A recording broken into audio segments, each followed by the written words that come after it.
રાજકોટના TRP game zone અગ્નિકાંડ મામલે police ભવન ખાતે આજથી અધિકારીઓની પૂછપરછનો દોર શરૂ થયો છે, જેમાં રાજકોટના ચીફ ફાયર ઓફિસર આઈવી ખેર પોલીસ ભવન ખાતે પહોંચ્યા હતા, જ્યાં ડીજીપી દ્વારા તેમની પૂછપરછ કરવામાં આવી હતી।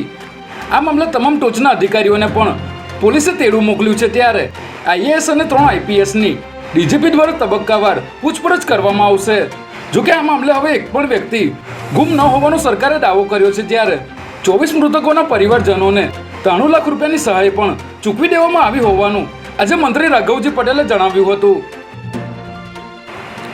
અમદાવાદમાં આગામી સમયમાં યોજાનાર રથયાત્રાની સુરક્ષાને લઈને પોલીસે કવાયત શરૂ કરી છે અને રથયાત્રા દરમિયાન કોઈ શંકાસ્પદ વ્યક્તિ શહેરમાં પ્રવેશે નહીં તે માટે પોલીસ સતર્ક થઈ ગઈ છે, ત્યારે આ વર્ષે રથયાત્રાને લઈને કોઈ ચૂક ન રહે તે માટે અમદાવાદ ક્રાઇમ બ્રાન્ચ દ્વારા સ્પેશિયલ ડ્રાઈવ ચલાવવામાં આવી રહી છે, જેના પગલે ક્રાઇમ બ્રાન્ચની અલગ અલગ ટીમોએ શહેરની વિવિધ હોટલ અને ગેસ્ટ હાઉસમાં ચેકિંગ કર્યું હતું।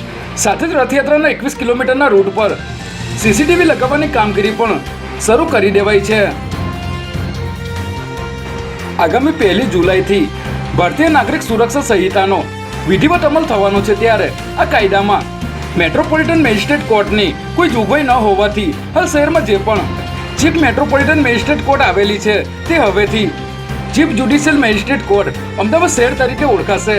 આ માટે હાઈકોર્ટની ભલામણ અને સલાહ બાદ રાજ્યના કાયદા વિભાગ દ્વારા મહત્વનો સુધારો કરતું જાહેરનામું જારી કરાયું છે।